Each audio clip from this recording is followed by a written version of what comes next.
සමගි අධ්‍යාපන සම්මේලනයේ ප්‍රධාන ලේකම් අබේරත්න බණ්ඩාර මැතිතුමා. ඉතින් විශේෂයෙන්ම අද මේ මොහොත වෙනකොට NPP ආණ්ඩුවේ ලස්සන රටක් ලස්සන ජීවිතයක් පෝසත් රටක් කියලා මේ රටේ බලයට ආපු ආණ්ඩුවේ දෙවෙනි අයවැය මේ වෙනකොට කෙටුම්පත් කරලා තිනවා. ඒ නිසා අපි සිහිපත් කරන්න කැමති මේ ආණ්ඩුව බලයට එන්න ප්‍රථම මේ රටේ විශේෂයෙන්ම රාජ්‍ය සේවකයට ගුරුවරයාට විදුහල්පතිවරයාට මේ රටේ කම්කරුවට මේ රටේ වැඩවිමේ වැඩපොලේ කම්කරුවට දීපු පොරොන්දු පිළිබඳ ආණ්ඩුවට අද අමතක වෙලා වගේ අද නිකන් දන්නේ නැහැ තේරෙන්නේ නැහැ වගේ තමයි ආණ්ඩුව අද ක්‍රියා කරන්නේ. ආණ්ඩුව අද එදා වේල ටුවර්ස් සංදර්ශන දානවා මිසක් මේ රටේ දරුවන්ගේ අධ්‍යාපනයටවත් මේ රටේ ජීවන වියදම අඩු කරන්න මේ රටේ බදු බර අඩු කරන්න මේ රටේ ජීවත් වෙන්නේ රටේ ජනතාව කොහොමද කියන කාරණාව අද ජනතාව මූලික කාරණා රජේ අද අමතක කරලා ක්‍රියා කරන්නේ. ඉතින් අපි සිහිපත් කරන කැමති ආණ්ඩුවට ආණ්ඩුව බලයට එන්න ප්‍රධානම හයිය ශක්තිය දුන්නේ ඉනිමග ඇල්ලුවේ රජයේ සේවකයෝ. විශේෂයෙන්ම මෙතන ගුරුවරු විදුහල්පතිවරු මේ රටේ 2,40,000ක් ඉන්න මේ ගුරු පරපුර මේ පොරොන්දු එක්ක තමයි මොකද පොරොන්දු කොහොමද කියනවා නම් ඒවා සපත කළා සම්මේලන තියලා මහින්ද ජයසිංහ මහත්තයා ඒ වගේම වසන්ත සමරසිංහ මහත්තයා මේ කම්කරු අරගල මෙහෙවපු ප්‍රධාන නායකවද පාර්ලිමේන්තුවේ මැති ඇමතු විදියට නියෝජ්‍ය ඇමතිවරු කැබිනට් ඇමතිවරු විදියට මේ මොහොත වෙනකොට මේ ආණ්ඩුවේ ක්‍රියා කරනවා. එතකොට අර සෘත්‍රි සමිති ව්‍යාපාරය එක පැත්තකින් මර්ධනය කරන්න පිඹුරුපත් හදලා ඒක ක්‍රියාත්මක වෙනවා මේ මොහොත වෙනකොට. එතකොට අපි පැහැදිලිව කියන්න කැමති අද 3-2 සුබෝධනී වැටුප් විෂමතාව අපි බලයට අහම පළමු අයවෙන් මේ ප්‍රශ්නේ විසඳනවා කියපු ආණ්ඩුව අද අපි සිහිපත් කරන්න අය ඕගොල්ලන්ට ලැජ්ජ නැද්ද? රෙදි ඇඳගෙන අද පාර්ලිමේන්තුවේ උත්‍රි සමිති නායකයෝ ඉන්නේ මේ දීපු පොරොන්දු විශේෂයෙන්ම ගුරුවරයා විදුහල්පතිවරයා ඉටු කරන්න කියන කාරණාව අපි සිහිපත් කරනවා. දැන් මේ මංගාව තියෙන සුබෝධිනී කමිටු වාර්තාවේ විශේෂයෙන්ම මේගොල්ලෝ පැහැදිලිවම පොරොන්දුනා මේ වැටුප් විෂමතාව ඉවත් කරනවා කියන කාරණාව. දැන් මේ සම්බන්ධව මේනකොට ආණ්ඩුව ණයයි විශේෂයෙන්ම විදුහල්පති සේවයේ දෙවනි ශ්‍රේණියේ ගුරුවරයෙකුට 12,336ක් ඒ ශ්‍රේණිධාරී ගුරුවරයෙකුට ණයයි විදුහල්පති සේවයේ. ඒ වගේම විදුහල්පති සේවයේ දෙවනි ශ්‍රේණිය කෙනෙකුට 22555ක් ණයයි ආණ්ඩුව. ඒ වගේම විදුහල්පති සේවයේ පළමු පන්තිය කෙනෙකුට 29850ක් ණයයි ආණ්ඩුව. එතකොට අපි මහින්ද මහත්තයාට කියනවා ඇයි මේවා අමතක කරලා දැනෙන්නේ නැහැ, පේන්නේ නැහැ වගේ ඉන්නේ අද. අද এডুকেෂන් කවුන්සිල් හදන එක නෙමෙයි ප්‍රශ්නේ තියෙන්නේ. අධ්‍යාපනයේ බරපතල ගැටලු විෂමතා අම්බානක ප්‍රශ්න තියෙනවා අධ්‍යාපනයේ. ඒවා පැත්තකට දාලා අද විශේෂයෙන්ම මේ පොරොන්දු වෙලා බලයට එන්න තමන්ව බලයට ගේන්න මහා බලයක් දෙන්න ලොවෙත් නැති වෙන බලයක් දෙන්න ජනාධිපති ඇතුළු කැබිනට් මණ්ඩලය 3-2 ආණ්ඩුව බලයට දුන්නේ මේ ගුරුවරු විදුහල්පතිවරයාගේ බලෙන් තමයි කරපිටින් තමයි කරමදින් තමයි බලයට ආවේ. ඒ නිසා අපි පැහැදිලිව කියනවා මේ සම්බන්ධව දැන් කල්මරුව ඇති. මේ දෙවෙනි අයවැයක් තියෙනවා. ළඟ එනවා. ඒ නිසා වහාම මේ ප්‍රශ්නේ විසඳන්න කියන කාරණාව අපි මතක් කරනවා. ඒ වගේම තමයි දැන් සංවර්ධන නිලධාරීන් 16375ක් අද මහපාරේ අද අඛණ්ඩ සත්‍යග්‍රහවක නිරතලා ඉන්නවා. දැන් මේගොල්ලෝ කිව්වේ සිස්ටම් හදලා අධ්‍යාපන ඇමතුමිය මේ රටේ අග්‍රාමාත්‍යතුමිය හැටියට අධ්‍යාපන හා උසස් අධ්‍යාපන ඇමතිවරයේ විදියට පත් වෙන්න ඉස්සෙල්ලා මේගොල්ලන්ගේ ඡන්දය අරගෙන අද විසි කරලා දාලා තිනවා. පැත්තකට දාලා තිනවා. අද සාකච්ඡාවක් දෙන්න අමාත්‍යාංශ ලේකම්වරයා ඒ අතිරේක ලේකම්වරු ඒ තත්ත්වයට අද උපාධිධාරියා හැල්ලු කළා ලස්සන වචන කියලා අපිට මතකයි ජනාධිපතිතුමා කිව්වා කුඹුරු කොටන ගොවියාගේ දරුවට අනාගතයක් හදනවා ලස්සන ජීවිතයක් හදනවා මං දන්නවා ඒ අමාරුකම අපි දන්නවා මේ අමාරුකම ඒ වගේම තමයි මමත් නිදහස් අධ්‍යාපනයේ ලබලා විශ්වවිද්‍යාලයට ඇහිලා අපි මේ අරගල කරේ ඔබ වෙනුවෙන් ඔබට හොඳ ලස්සන ජීවිතයක් හදන්න උපාධිධාරියට ඒ වටිනාකම දෙනවා කිව්වා. මොකක්ද උනේ අන්තිමට? උපාධිධාරියා මහපාරට ඇදලා දැම්මා. ඡන්දේ ගත්තා, වැඩේ කරගත්තා, පොල්ල තිබ්බා. ඒකනේ වෙලා තියෙන්නේ. සිස්ටම් ගැන ඒගොල්ලෝ කිව්වේ කොහමද? අපි සංචාරක අමාත්‍යාංශයට ගන්නවා.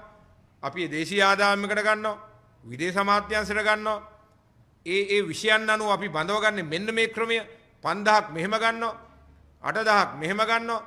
10000ක් මෙහෙම ගන්නවා. 40000ක් ඉන්න උපාධිධාරීන්ට බලාපොරොත්තු දීලා පපුව කඩා හැලෙන වචන දීලා කඳුළු හැලෙන ඇඬෙන වචන කියලා ආණ්ඩුව දිගින් දිගට මේ උපාධිධාරීන් රැවට්ටුවා. මොකක්ද අද ඒගොල්ලන්ට දෙන විසඳුම? විසඳුමක් නැහැ. අධ්‍යාපන ඇමතුමියට විසඳුමක් දෙන්න බෑ. පුළුවන්කමක් නැහැ. වෙන සංදර්ශන වලට මේ කාරණාව අද ලඝු කරලා තියෙනවා. දැන් අපි අහන්න කැමති විශේෂයෙන්ම දැන් සල්ලි නැත්තේ නෑනේ. දැන් අපිට මතකයි ගෝල් පේස් එකට මේ රජයේ වාහන ගෙන්නලා මහා සංදර්ශනයක් දාලා මේගොල්ලෝ කොහොමත් සංදර්ශන වලට කැප්ටන්ලානේ දක්ෂයෝ.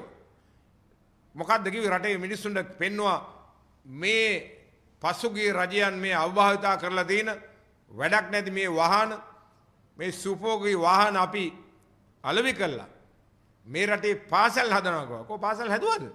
මොකක්ද උනේ?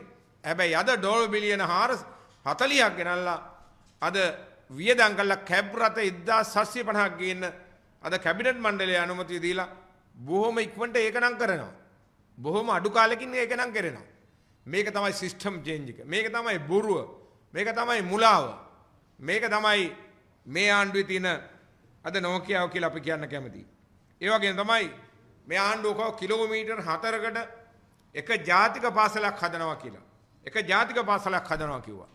ඒ වගේම තමයි 6%ක් අධ්‍යාපනයට වෙන් කරනවා කියනවා. ඒ කිව්වා අපි කියනවා ඒ කොහොම වෙතත් ජනාධිපතිතුමාගේ නම් වැය ශීර්ෂය 24ට සාපේක්ෂව වැඩි වෙලා කියලා කෙටුම්පත් අයවෙන් අපිට පේන්න තියෙනවා ඒ අනුව. ඒ ටික වැඩේ හරියට කරගෙන යනවා ලස්සනට. අද ජාතිය සම්පූර්ණම අර කම්කරු වගේ අඳෝනා වැහෙන්නේ. අද ඒගොල්ලන්ගේ පීඩිත පන්තිය ගැන කතා කරපු මහතුරුන්ගේ අද ගිණුම් වල කෝටි 27 දක්වා ගිහිලා තියෙනවා ඉහළට. මේ කම්කරු පන්තිය ගැන කතා කරපු ඒ වගේම මාක්ස්වාදය ගැන කතා කරපු මේ රටේ පීඩිත පන්තිය ගැන කතා කරපු මහතුරු අද බලයට ඇහිලා මේ සියලු පොරොන්දු අමතක කරලා අද වෙනම වැඩපිළිවෙලක මේ ආණ්ඩුව ක්‍රියා කරනවා කියන එක රටේ ජනතාවට විශේෂයෙන්ම අමුතුවෙන් කිය යුතු නැහැ. ඒ වගේම මේ අධ්‍යාපනය 2024 මේ අයවැයේදී ජනාධිපතිවරයා පොරොන්දු රාශියක් දුන්නා. ඉංග්‍රීසි අධ්‍යාපනය විධිමත් කරන්න මිලියන 500ක් වෙන් කළා කිව්වා. පාසල් ක්‍රීඩාව දියුණු කරන්න මේ රටේ පාසල් නැත්තම් ජාතික පාසල් ක්‍රීඩා දියුණු කරන්න ඒ වගේම ක්‍රීඩා පාසල් 31ක් තියෙනවා. වලල ඒ රත්නායක විද්‍යාලය වගේම අද ඒ දරුවෝ තමයි ක්‍රීඩාවේ අත්තිවාරම ජාතික පාසල් ක්‍රීඩා ආරම්භ කළේ ප්‍රේමදාස ජාමතුමා 1984 මේකට අපේ ලක්මාතාව රනින් සරසන්න ක්‍රීඩාව දිනු කරන්න නම් පාසල් ක්‍රීඩාව දිනු කරන්න ඕන. අද පාසල් ක්‍රීඩාව සමතලා වෙලා තියෙන්නේ නැහැ. වැඩපිළිවෙලක් නැහැ, ඉලක්කයක් නැහැ. අර වාර්ෂිකව තියෙන තනකමාලා ටික තියෙනවා. ඒ අය සංචිත වලට ගෙනල්ලා දක්ෂතා හඳුනාගෙන ඒ කනිෂ්ඨ ජාතික නැත්නම් සංචිත හදලා පාසලෙන් ඒ දක්ෂතා පර්ෆෝමන්ස් තියෙන දරුවෝ ක්‍රීඩා ඇමතිවරයෙක් නියෝජ්‍ය ක්‍රීඩා ඇමතිවරයෙක් ඉන්නේ මේ ඔලිම්පික් දුපු එක්කනේ සුගත් විරාත් මහත්තයා. කෝ වැඩපිළිවෙල. ක්‍රීඩාවට දෙයියන්ගේ පිට අපි හිතුවා එතුමාත් මේ ඇමති මණ්ඩලේනකොට ක්‍රීඩාව දියුණු වෙයි කියලා. ඉතින් ජනාධිපතිතුමා 2024 කිව්වා මේ ජාතික පාසල් නැත්නම් ක්‍රීඩා පාසල් දියුණු කරන්න ඒ දරුවන්ගේ පෝෂණය ඒ වගේම පුහුණුව වෛද්‍ය පහසුකම් මේ දියුණු කරන්න ඇති කරනවා කියලා. ඒ වගේම තමයි එතුමා කිව්වා නුවර ඉන්දියාවේ චෙන්නයි වගේ IT විශ්වවිද්‍යාලයක් ආරම්භ කරනවා කිව්වා. ඒ වගේම මේ උසස් අධ්‍යාපන පනත් වෙනස් කළා රට රෝබින ශිෂුවන් බඳවා ගැනීම. දැන් බලන්න දැන් මේක විහිළුවක් නෙමෙයි ආණ්ඩුවේ දැන් වෙන කාරණා වලට අධ්‍යාපනයේ යනවා. හැබැයි අද වෙනකොට විද්‍යාපීඨ 18ක් තියෙනවා. ඒ දරුවෝ අද කාණ්ඩ ගණනාවක් එළියේ ඉන්නවා. එහෙමනම් මුලින් කරන්න ඕනේ යල්පැන ගිය විශ්වවිද්‍යාල පනත සංශෝධනය කරලා පෞද්ගලික පාසල් පනත 1962 පනත තියෙන්නේ මම දන්න විදියට ඒව වෙනම නියාමනයක් තියෙන්නේ. එක ක්‍රමවේදයක් නැහැ.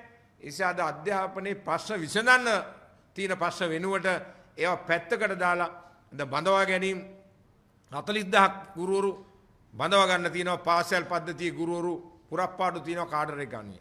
විදුහල්පතිවරු අර 3000ක් බඳව ගන්න තියෙනවා. ඒව ගැන වගේ වගක් නැහැ. ඒ නිසා මම ඒ ගැන කියන්නේ නැහැ. අධ්‍යාපන පරිසංස්කරණ අපේ ලේකම්තුමා කියයි. ඒ වගේම තමයි දැන් ගුරු ගෙදර. දැන් අපි කවුරුත් දන්නවා මේ ගුරු ගෙදර EDCS එක. දැන් මේකේ වැඩිම වාර ගානක් බලයට හිටියේ JVP එක නැත්නම් ජනතා විමුක්ති පෙරමුණේ ගුරු සංගමේ නැත්නම් වෙන විදිහකින් කියනවා මහින්ද සිංහ මහත්තයා මුල් කරගත් එක. දැන් මේ පළාත් පාලන මැතිවරණ ASCIIත් බලය ගත්තා පාසල් වලට ගිහිලා රිංගලා අවිධිමත් විදියට මැතිවරණ රීතිත් උල්ලංඝනය කළා. සමහර අවස්ථාවල සමහර පළාත්වල ගිහිලා බලය ගත්තා. දැන් මොකද්ද වෙන්නේ? දැන් ඒගොල්ලෝ හොඳටම දන්නවා මංගාව තියෙනවා මේ අධිකරණ තීන්දුව ගුරු ගෙදර සම්බන්ධව නිකන් මූලික කාරණා කීපයක් කිව්වොත් දැන් මේ 2,10,000ක් මේ රටේ ගුරුවරු විදුහල්පතිවරු අධ්‍යයන අනධ්‍යයන සේවකීන් මේක සමාජත්වය ලබනවා. එතකොට මේකේ අපි දෙනවා ශනික ණය කියලා ණය වර්ග ගණනාවක්. ඒ වගේම බහණ්ඩ ණය, ඒ වගේම අපකර ණය, දීපල ණය වශයෙන් 8% පොලියට 6% පොලියට අපි මේ දීර්ඝ කාලයක් තිස්සේ අධ්‍යක්ෂක මණ්ඩලයේ ඒ නියමයන් එක්ක සම්පකාර කොමිෂන් සභාවේ නියමයන් එක්ක තමයි ගණදෙනු කරන්නේ. එතකොට මේකේ රුපියල් බිලියන මං හිතන්නේ 10ක් විතර මුළු වත්කම් ශේෂය තියෙනවා. ඒ වගේම මාසික ආදායම් ලාභාංශයට රුපියල් බිලියන 1500ක් මේ වෙනකොට මේ බැංකු පද්ධතියේ තිබුණා දකුණු ආසියාවේ ශක්තිමත්ම මූල්‍ය ආයතනය තමයි ගුරුවරුන් වෙනුවෙන් අධ්‍යාපන පද්ධතිය වෙනුවෙන් ඒ සහන ලබා දීමේ සුබ සාධන ආයතනය. දැන් මේ මොහොත වෙනකොට තාම කනගාටුදායක තත්වයක් තියෙන්නේ. පසුගිය දිනවල මේ බලයට ආපු මහින්ද දයසිංහ මහත්තයාගේ NPP ආණ්ඩුවේ අධ්‍යාපනයත් මාලිමාකරණය වීම තුළ ගුරු ගෙදරත් අද මාලිමාකරණය වෙමින් පහුගිය කාලේ වෙච්ච දූෂිත වංචා උසාවින් ලබා දීපු නියෝගය අනුව අධ්‍යක්ෂ මණ්ඩලයේ ගෙදර ගියා. බරපතල මූල්‍ය වංචා තියෙනවා. සම්පකාර කොමිෂන් එකත් මේක තහවුරු කරලා තියෙනවා. ඕවර් ස්ටාෆ් නැත්නම් අවිධිමත් විදිහට සේවකින් බඳවා ගැනීම මේ උසාවි තීන්දුව ඔක්කොම මේ මංගාව තියෙනවා. මම දීර්ඝව කතා කරන්න යන්නේ ඒ සම්බන්ධව. මෙහෙම තීද්දි ඒවා විගණනය කරන්න ඒව ගැන හොයා බලන්න කියලා ආපු ආණ්ඩුව දූෂණය නවත්තනවා කියලා ආපු නඩේ අද මේ මොහොත වෙනකොට මොකද්ද කරලා තියෙන්නේ? මේ බැංකු සේවයන්ගේ සම්පූර්ණ මූල්‍ය ශක්තිය බිඳවට්ටලා අද අධික පොලියට මිලියන 4000ක් 11.5ට අරගෙන මොකද්ද කරන්නේ? ඒගොල්ලන්ගේ ගෝලබාලින්ට හිතවතුන්ට දෙනවා 8% පොලියට ලක්ෂ 15 ගානේ දෙනවා බහණ්ඩ ණය දවස් 3ෙන් දෙන්නේ. මේක තමයි මේ සිස්ටම් චේන්ජ් එකේ නියම සෙල්ලම. දවස් 3ෙන් දෙනවා. දැන් ප්‍රතිලාභය සේවකයාට නැත්නම් බැංකු අපේ සහෝදරයට ලැබෙනවා තමයි. හැබැයි මූල්‍ය අරබුදයකට අද තල්ලු කරලා තියෙනවා. අද සල්ලි නැහැ. දැන් දෙනවා 100ට ගානේ මාස 3ක් යනවා ලක්ෂ 8 දක්වා අඩු වෙලා තියෙනවා. එතකොට මේ ආණ්ඩුව අද හැමතැනම දේශපාලන තමන්ගේ ගෝලබායන්ට හෙන්චයිලන්ට පරිපාලනයේ පැත්තකට දාලා පරිපාලන ක්‍රමවේදය නැත්නම් උසස් සීමේ පරිපාටිය ඒ සියල්ල අද කඩා බිඳ දාලා අද ඒගොල්ලන්ගේ ගෝලබාලයෝ මේ තැන් වලට යනවා. මේ තැන් වලට පත් කිරීම තමයි අද වැඩේ පරණ වැඩේම හිමින් පරණ සෙල්ලම යනවා කියන කාරණාව මම විශේෂයෙන්ම සිහිපත් කරන්න බලාපොරොත්තු වෙනවා. එතකොට ඊළඟ කාරණාව තමයි මම සිහිපත් කරන මේ දවස්වල දැන් බොහොම සාකච්ඡාවකට බඳුන් වෙලා තියෙනවා මේ ශ්‍රී ලංකා පොලිසිය නැත්නම් පොලිස් කොමිසම. දැන් අපිට තහවුරු වෙනවා අපි තහවුරු කරන්න කැමතියි. දැන් මේක 17 වන සංශෝධනයේ 19 වන සංශෝධනයේ අනුව යහපාලන රජය තමයි මේ කොමිෂන් සභාව බලාත්මක කරේ සක්‍රිය කළේ. එතකොට මේ හරහා පොලිස් කොමිසමත් සක්‍රිය වුණා. මන්ත්‍රීගේ ලියුමට මේ පොලිසිය OICලා මාරු කරන ක්‍රමය NPP ආණ්ඩුවම අපි නතර කරනවා කිව්වා. හැබැයි ඒගොල්ලන්ගේ වේදිකාවේ හිටපු විශ්‍රාමකීය මහත්තුරු තමයි අද සානි අබේසේකර මහත්තයලා CID ප්‍රධානීන් හැටියට ඉන්නේ. ඉතින් නීතිය කොහොමද සාධාරණ වෙන්නේ? එහෙමනම් හරියට අර මහා බැංකුවේ හර්ෂණ සූර්යපෙරුම මැතිතුමා ලේකම් හැටියට එනවා වගේ. අර කබ්‍රාල් න්‍යාය පත්‍රයේම තමයි දැන් ඒ වැඩේ ඒසෙල්ලම යන්නේ. ඒ ආර්ථික පැත්තත් එහෙමයි බැංකු පද්ධතියත් ඒ තත්ත්වෙට වෙලා තියෙන්නේ. ඒක අපි කියන්න කැමති අද පොලිස් කොමිසමේ බලතල පොලිස්පතිතුමාට අරගෙන අද මේ වෙනකොට 143 දෙනෙක් OICලා මාරු කරලා තිනවා. සිස්ටම් චේන්ජ් එක ලස්සනට යනවා. සිස්ටම් චේන්ජ් එක. දැන් අපේ පළාතේ ගත්තොත් ASPලා SSPලා DIGලා දැන් පළවෙනි වතාවට පොලිස්පතිතුමාගේ පැමිණිල්ලක් එනවා CID එකට යනවා DIGට විරුද්ධව. මේක තමයි තත්ත්වය. එන අපි කියනවා පොලිසියේ මහත්තුන්ට කියනවා පොලිසියේ අපේ පොලිස්පතිතුමාට ඔබතුමාට පැවරිලා තියෙන රාජකාරිය කරන්න. එහෙම නැත්නම් මාලිමාකරණයට මාධ්‍ය සංදර්ශන දාන්න යන්න එපා කියලා. දැන් TB සරත් මහත්තයා කියනවා මේ ළඟදී සෙව්වන්දි නම් හොඳ බුද්ධිමත් සෙව්වන්දි දැන් හොඳයි TB සරත් මහත්තයාට. එයා මේ සජිත් ප්‍රේමදාස මහත්තයාගේ උදාගල හදපු ගම්මාන විවෘත කරගෙන යනවා. ගම් වල ඇලවෙල්ලක් හැදුවද? වැසිකිළියක් හැදුවද මේ අවුරුද්ද තුල? නගර සභා ප්‍රාදේශ සභාවල පාරක් හැදුවද? බල්බ් එකක් දැම්මද? ප්‍රජාශාලාවක් හැදුවද? ප්‍රජා මණ්ඩලයක් හැදුවද? ක්‍රීඩා පිටියක් හැදුවද ගමේ? එකක්වත් මුන්ට කරන්න බැරුව ගියා. හැබැයි අද කයිය විතරයි.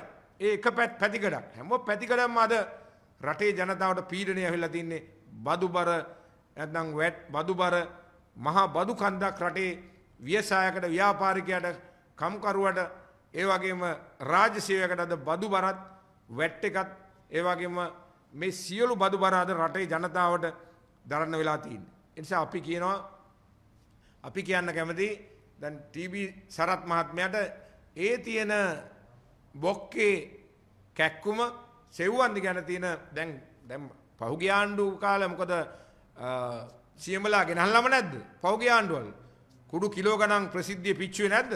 අපරාධකාරයෝ ගෙනාවේ නැද්ද? දැන් නිකන් මේ රාජ්‍ය නායකයෙක් කෙන විදිහට තමයි අපරාධකාරයෝ ලංකාවට ගේනකොට දැන් මාධ්‍ය සංදර්ශන දාලා ඒක හොඳයි. අපි බොහොම කැමතියි මේ රටේ සම්පූර්ණ මත්ද්‍රව්‍ය අද පාසල් තුලට ඇවිල්ලා පාසල් ගිලගෙන තියෙනවා පාසල් ප්‍රජාව ඒව නැති කරන්න. ඒවට අපි කරනවා. හැබැයි ඒවෙන් විතරක් රටක් දුවන්න බෑ. රටක රාජ්‍ය නායකයෙක් වගකීම තමයි රටේ ආර්ථිකය හදන එක, රටේ ජනතාවගේ ජන ජීවිතය හදන එක, බඩු මිල අඩු කරන එක, බදු බර අඩු කරන එක, කියපු විදිහට ලයිට් බිල අඩු කරන එක ඒ එකක්වත් නැහැ. ඩිජිටල් කරන ගැන කතා කළේ. හැබැයි 118ක් ඒක ඒ sannivedana උපකරණ වලටත් ඒ වැට් එක ගහලා. පාසල් දරුවන්ගේ පාසල් උපකරණ වලට කිව්වා ඔක මොන කජ්ජක්ද එක පෑම් පාරයි. අර වසන්ත සමරසිංහ මහත්තයාට අපි දන්නේ කාටද වසන්තය කියලා. පිටකොටුවේ මුදලාලි කෙනෙක් මොකටද ඇහුවා රටක් කරන්න. දැන් හාල් කියනවා දැන් ලුහුණු වල වටමනින්නවා. මේක තමයි සිස්ටම් චේන්ජ් එක. ඉතින් අපි කියනවා සරත් මහත්තයලාට කයිවාරු ගහන්න නැතුව වැඩ ටික කරන්න. අනුන්ගේ වැඩවලට උප්පැන්න ලියන්න ලෑස්ති වෙන්න එපා. මේ රටේ යුග ගණනාවක මේ රටේ වාරි කර්මාන්තේ කුසකර්මාන්තේ නිදහස් අධ්‍යාපන නිදහස් සෞඛ්‍ය මේ රටේ මහපොළ මේ රටේ ඇඟලුම් කම්මල් මේ රටේ විශේෂයෙන්ම අදටත් මේ රට දුවන්නේ ඇඟලුම් ශේෂ්ත්‍රයෙන් ඒ වගේම සංචාරක ව්‍යාපාරේ මේ රටේ පරිවර්තන යුගයක් ආරම්භ කළේ පසුගිය අපේ රජයන් වල නායකයින් වැඩපොලයක් ඉලක්කයක් තිබුණා. එහෙනම් තමුන්නාන්සලා කයිවාරු නවත්තලා අපි කියන්නේ අපි විශේෂයෙන් සිහිපත් කරන්න කැමති තමුන්නාන්සලා මේ තත්ත්වයේ තුල අද කරපු දෙයක් නැහැ. මොකද අද මේ මොහොතේ නකොට යාපුත්තුමා අමතක කරලා තිනවා මේ රටේ ජනතාවට පොරොන්දුවක් දුන්නා විධායක යාපති ක්‍රමය අවශ්‍ය කරනවා. මේ රටට වග වෙන වග කියන මැතිවන ක්‍රමයක් ගේනවා කිව්වා. පිල්මාරු ක්‍රමය අපි නතර කරනවා එහෙම මෙහෙට පයින් යුගය ඒ යුගය අපි ආහාර කරනවා අපිට ඡන්ද දෙන්න කිව්වා. මොනවද නොකිව්වේ? දෙයි හාමුදුරනේ කවුද ඡන්දේ නොදෙන්නේ? අපිට ඡන්ද දෙන්න තුන මේක මාර ටෝක් එකක් දෙන්න කියලා වේදිකාව තුල. අද එකක්වත් නැහැ. එහෙනම් ඔබතුමා ජාපති ධූරය අවශ්‍ය කරන ගැන අද කතාවක් නැහැ. ඒ ගැන රට දීපු පණිවිඩය කියන්නේ. ඒ ගැන ව්‍යවස්ථා සංශෝධනයක් ගැන කිව්වා. උතුරට නැගෙනහිර මොනවද දෙන්නේ? සංශෝධනය දෙනවද? පොලිස් බලසල දෙනවද? ඉඩම් බලතල දෙනවද? 13 නැත්නම් සමගාමී ලයිස්තුවේ වෙනස් කරනවද? උතුරට නැගෙනහිර ඉන්දියාවට දීලා දෙන පොරොන්දුව මොකද්ද? ඩයස්පෝරාව ශක්තිමත් කරනවද? මේ හැම කාරණා පිළිබඳ මොකද අපිට හිතන්න පුළුවන්. අපිට සැකයක් තියෙනවා උතුරු නැගෙනහිර කවදාවත් නැතුව NPP එකට දුන්න ලොවි ගහෙත් නැති වෙන්න. ලොවෙත් නැති වෙන්න. එහෙනම් මේ සම්බන්ධව අද තමුන්නාන්සේලාගේ ආණ්ඩුව අද කටින් බතල හිටවන ආණ්ඩුවක් බවට පත් වෙලා තියෙනවා. අපි පැහැදිලිව කියනවා උත්‍රි සමිති දඩයම් කරන්න එන්න ලෑස්ති වෙන්න එපා. උත්‍රි සමිතිය වල අයිතිවාසිකම් නැති කරන්න එන්න එපා. අපි තමුන්නාන්සලට කියනවා අද ආණ්ඩුකාරවරු කරන්නේ දේශපාලනයේ පළාත් වල විදුහල්පතිවරු ඒ වගේම විදුහල්පති සේවා ව්‍යවස්ථාව කඩ කරලා විදුහල්පතිපත් කරනවා. ඒ ක්‍රමවේදය උල්ලංඝනය කරලා තියෙනවා. සමහර දක්ෂ නිලධාරීන් පරිපාලන නිලධාරීන් ෆූල් එකට ගේනවා. තමන්ගේ ගෝලබාලය පත් කරගන්න විදුහල්පති ශ්‍රේණිධාරීන් පත් කරනවා අධිමත් විදියට.